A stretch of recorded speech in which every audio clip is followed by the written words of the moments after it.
here we go. Hippo jaws on their way. We need the pink wool. We need the core wool. I'm not saying you need these quantities. I'm just putting them out there. And I have already pre-cut 4 wire lengths for the head. The only other 4 wire lengths that you will need are for the legs, and there will be enough wire to cut all of these lengths and a little bit spare. So what you could do is you could cut all the wires already, and then I don't know, and then maybe just make sure that you've got the right length. You have got a few centimeters spare, but don't be too generous with it all around.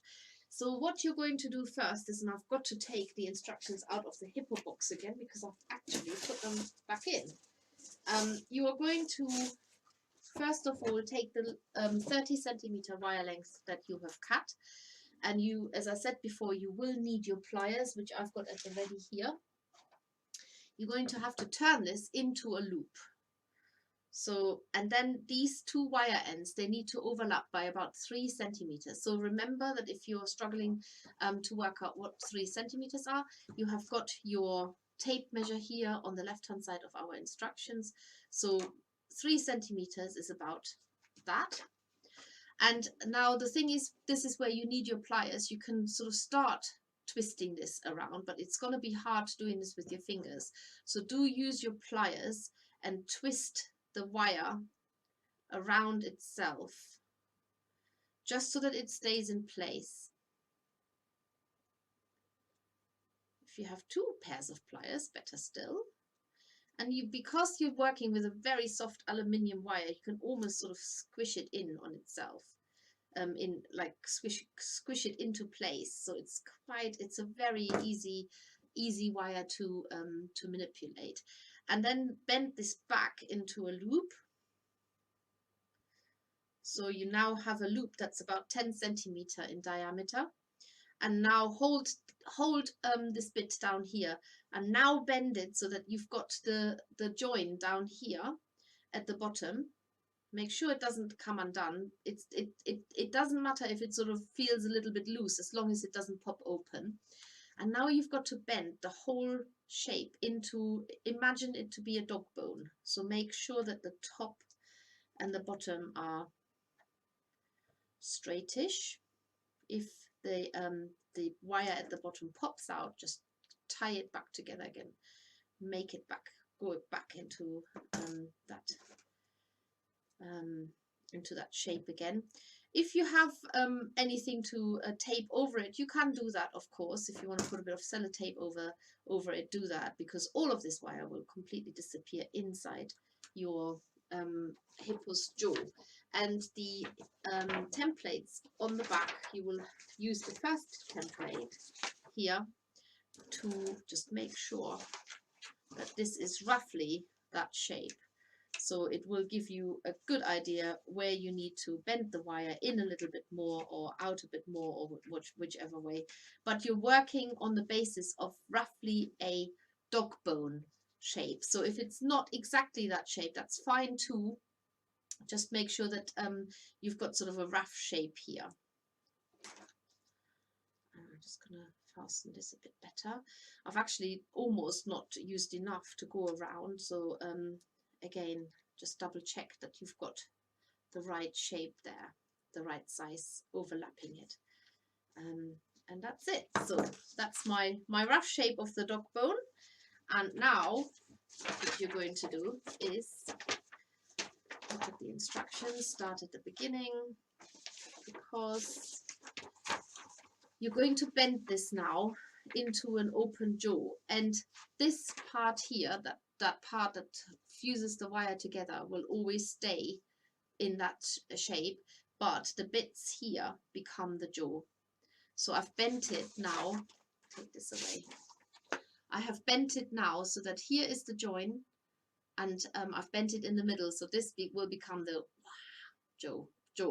Okay, so that is the very first thing that you're going to do with these hinges here. If you need to make them the same, just bend them in a little bit so that they are roughly the same. It doesn't have to be completely precise at this moment. So the next thing you're going to do is you are going to cut another length, which is 14 centimeters, and I've done that already, a 14 centimeter length, and you make open loops by just bending the ends in. So you've got like a little hook on each side here. So these are my loops that I've bent in just with a pipe, with a wire cutters. And now I'm going to bend these into a round U shape. So now they're bent like that with the loops like this, and they're going to hook into the jaw where the jaw comes together here. And now you've got to close them up so that they are nice, they're really shut. You need to be nicely shut all together, so do pinch them tight, and then do the same on the other side. Pinch it really tight. You can almost bend the wire flat because it's so soft and so pliable. So you still don't quite know what the top and the bottom of the jaw is, but these are now solid. So it's not even, I can't even move it at the moment. I mean, I can move these because I bent the wire, but this is like solid in there at the moment. So from here, you're going to start wrapping this larger loop here, not the one that you attached just then, but you're wrapping this part with pink wool. And this is the first step where you might need your glue. So to make the wool stick, add glue onto your wool, onto your wire, and make this a really tight wrap. So you might get a little bit of glue on your fingers and even on the wool that is sort of sticking out. I've started actually where the join of the wire is, and just keep going round. You're not needle felting this, you're literally making a dense cover with the use of a glue bottle. So this is how the wool will stay on the wire, is just by using a bit of glue to make it stick. And you're going to do this all the way round. So take small strands of the pink wool. It only needs to be a thin cover. You just want there to be wool on that part of the jaw. Go in and out. This is why you need a short strand of wool, because you have to go in and out of this hole here. Add it over the top. The glue really will make sure that the wool doesn't come off. So if it starts to come off, then just add a bit more glue, and go in and out of your upper or bottom jaw wire here, whichever that is at the moment, I don't know. And wrap this around, add a bit more glue. It will completely not be there later on, so don't worry. Gluing wool on isn't something that we normally do, but on this occasion we do. There we go. And then you're going to do the same on the other half. Now you've got to make sure that you're not putting it on the half that you've just added. It is literally on that same wire, but on the top half now, or bottom half, whichever one you decide will be the top or the bottom jaw. I have made I've made 2 complete hippos, so I do know it completely is absolutely it works, definitely works. It wasn't just a lucky one-off. It does work. Wrap this around your wire. Make sure that the glue sort of seeps through the wool so that it sticks to it, and then go along around the other part. So you can do this sort of in maybe 3 or 4, 3 or 2 steps, if you like. I think the restriction is probably the length of your wool strand to get it through the hole, so that it's still manageable and doesn't become a problem doing this. I should also just mention, with your maker's box, if you're a first-time subscriber, you get a full tool kit to go, in the box, and thereafter you use your own tools, or to use the kit of that you got in your first box. So we don't put tools into the maker's box as a standard. It just so happens that on this occasion you are getting extra needles, but don't, if this is your first box and you're getting a whole toolkit in it, then don't expect that on every box. This is only on your first box. However, you are getting needles in this box as an extra for this particular box only. Right, so now I've covered the top and the bottom wire. This is the wire I've attached with the loops that are pinched shut. And so the next step, what you're doing is you're now going to take more generous bits of wool, and you are now wrapping this. If you need to adjust the shape of this at any time, you can. Remember, what we try to do is have this almost like a dog bone shape, so this will still have to be that shape, so just push it back into the shape again. At this point you're going to decide what's the top and the bottom jaw, or start deciding it anyway, and you can of course open this up more to get around, because you're now wrapping the whole thing, you're covering the whole thing with wider strands of the pink wool, like this. And now you're going to have to felt these down with your coarse felting needle. So you will have to have this fairly open, because you're going to have to stab into the jaw bit here and stab the wool down. I don't even know if that is a coarse needle. I don't think it is. Let's try this one. Yeah, now we're talking. That's better. So now you're stabbing this wool and felting it.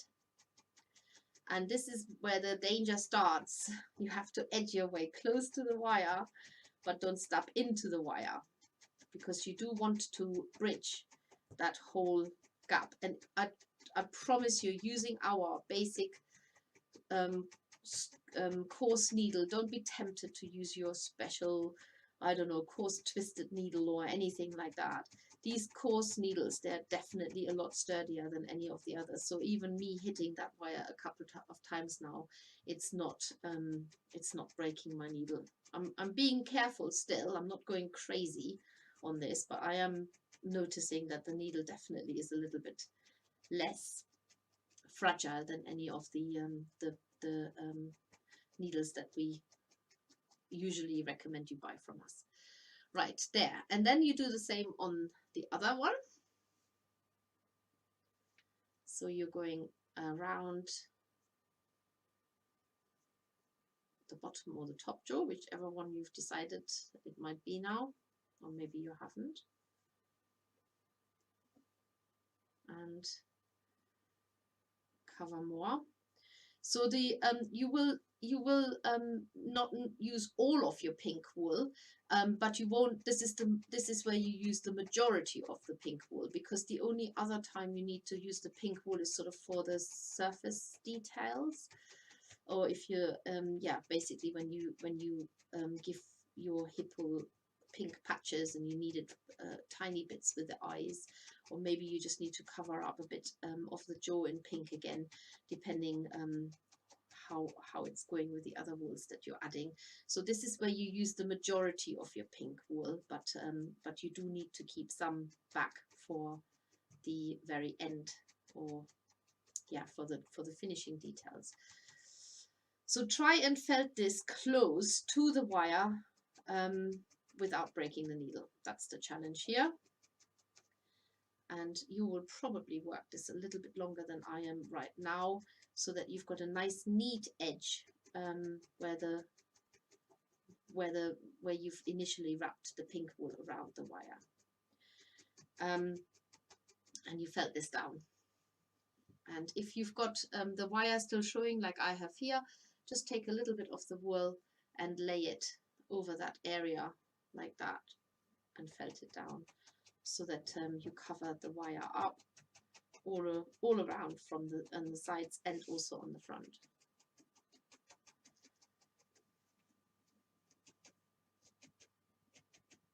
And you can tuck the wool sort of almost around the wire and felt it down and make it nice and taut. Remember, you have glued this, so the layer underneath will be absolutely there, and the stuff that you stuff. And I have no glue on my needle. It's all been absorbed into the wool, so it's safe to stub into there without getting a sticky needle. So now you've got a contraption that looks like this. Okay, that's the beginning of your jaw.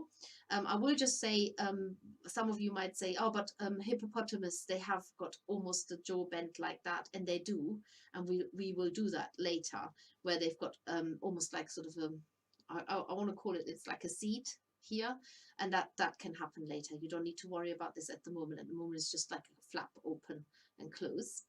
And you're going to put this to one side, and then you're going to make, you take a good pinch of your core wool, and I'm sort of assuming this is about 5 grams. It might be a little bit more, a little bit less. I'm not weighing this now, but you can weigh this. And in any case, it's actually quite a lot. It needs to fit on the palm of your hand so that it covers it up, more or less.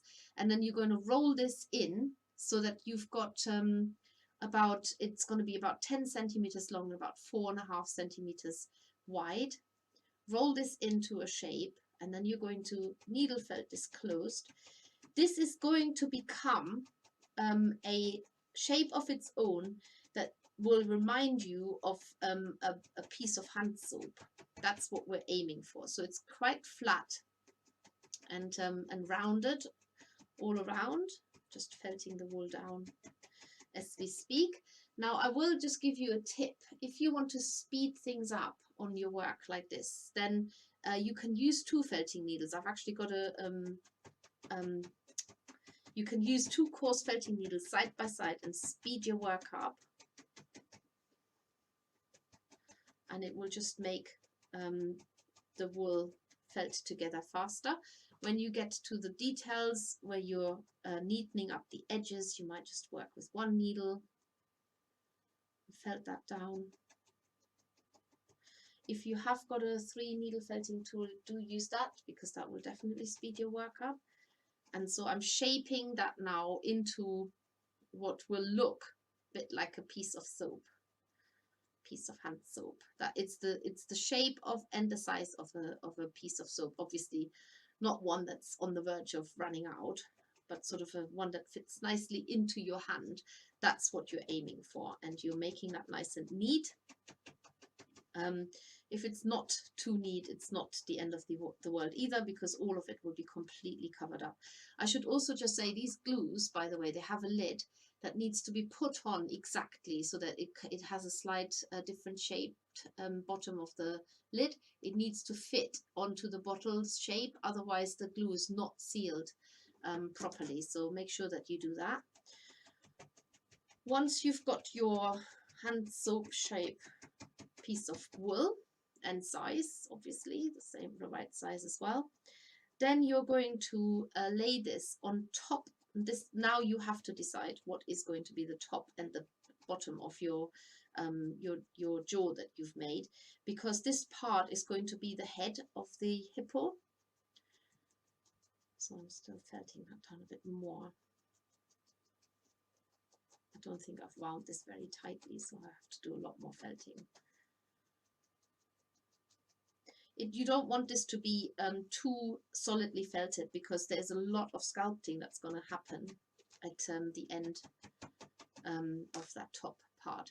So now you've got your jaw here. I've now decided this is my bottom jaw.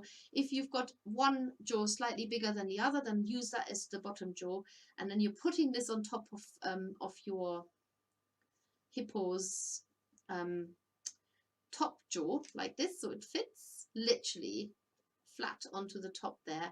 And now you're going to use more of the pink wool, and you're laying that over this whole part here, and you're going to felt that down.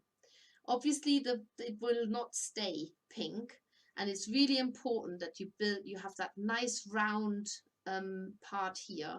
That's very distinct for the hippo. So do push the soap part, if you like, as far forward as you can to make it a nice round nose part here for the hippo, or I don't know what to call it, but you are felting this right round into the jaw again. So you're covering this whole, you're fastening this on basically, but don't worry about these sides being felted and covered with with a pink.